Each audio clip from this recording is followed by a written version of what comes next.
This is what was said when Nicole Kessinger spoke to the Denver Post. "It's horrific," Christopher Watts' girlfriend speaks out for the first time.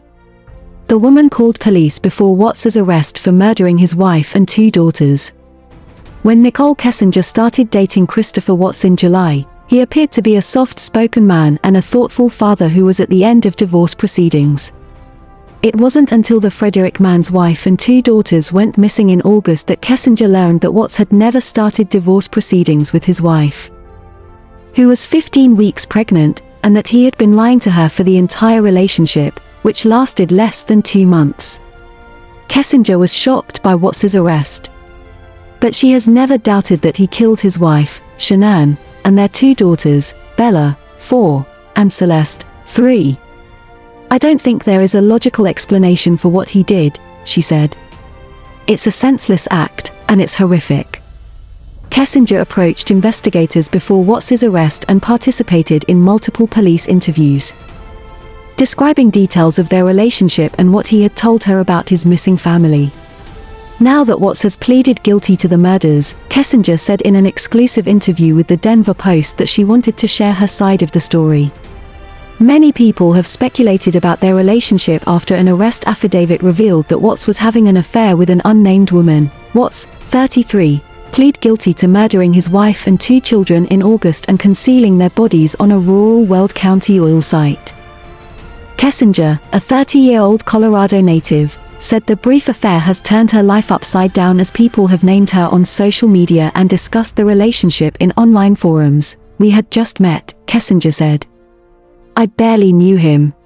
Kessinger was working in the environmental department with an Anadarko petroleum contractor when the 2 met, she said during a Thursday morning interview in the office of her lawyer, Ed Hopkins. Every morning, Watts and the other operators would gather in the office break room while they waited to be dispatched to a field site. Kessinger would walk through the group to place her lunch in the fridge, but she never spoke to Watts. One day in the middle of June, he walked into her office to introduce himself. They continued casual conversations. She noticed that Watts did not wear a wedding ring, and Kessinger, who was single, thought he was attractive. "When he spoke to me, he was very soft-spoken. He appeared to be a good listener," she said. Watts told her that he had 2 daughters, and after Kessinger asked, Watts said he was separated and at the end of divorce proceedings. "I believed him," she said. When they first met outside of work in late June, Kessinger asked Watts more questions about his divorce. He told her the mutual divorce was almost final, and they were working out financial details. The 2 began a physical relationship in early July and saw each other 4 to 5 times a week. She told him she wanted to take it slow and he should focus on helping his daughters adjust to the divorce. When Watts went to visit family in North Carolina at the end of July, he called to tell her that his divorce was final. Later that month, he asked Kessinger to help him find an apartment that would be good for him and his daughters. They never spoke about long-term plans for their relationship. "He made me believe that he was doing all of the things that a rational man and good father would do," she said. Kessinger never met any of Watts' family or friends. On August 13th, the Monday that Shanann and the girls disappeared, Watts texted Kessinger to say that he had been busy. The 2 chatted like normal throughout the workday. About 3:45 p.m., Watts texted that his family was gone, she said. He told Kessinger that Shanann had taken the girls to a play date and had not returned. He seemed casual and didn't show any emotion. Kessinger was worried about his missing family, but she didn't want to make a big deal out of a situation that Watts seemed calm about. Then, news reporters showed up at the Watts' family home. "I was very confused why the media was at his house," she said.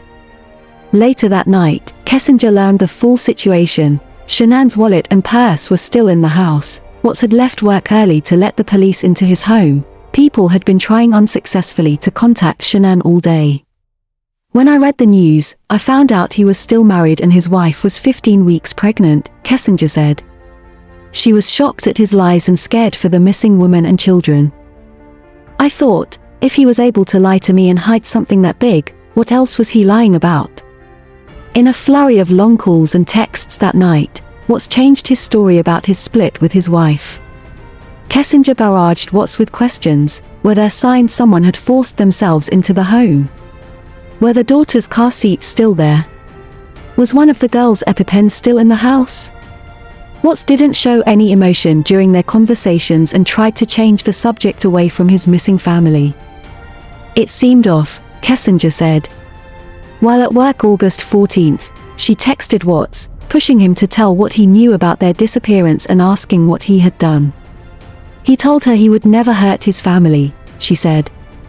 It got to a point that he was telling me so many lies that I eventually told him that I did not want to speak to him again until his family was found. Kessinger checked the news in hopes that Shanann and the girls would be found. The next morning, she called the Weld County Sheriff's Office to tell them about her relationship with Watts and his lies. She met with FBI investigators that day. "I just wanted to help," she said. "With a pregnant woman and 2 children missing, I was going to do anything that I could." Her suspicions proved true when police arrested Watts later that night, August 15th, for the killings of his wife and 2 daughters. Kessinger saw it on the news.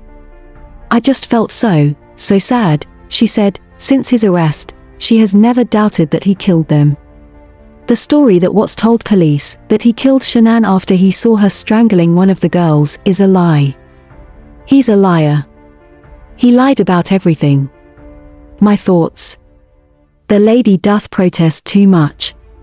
She told many lies as well. She had given Chris a key to her apartment. She told Chris she wanted to give him his first son. She followed Shanann on Facebook. She knew she was pregnant. She attempted to destroy evidence. She only went to the police after her work emails with Chris were discovered. Why did she Google Shanann in 2017? Why did her phone ping near Frederick on August 13th? She's done well to avoid prosecution, for now.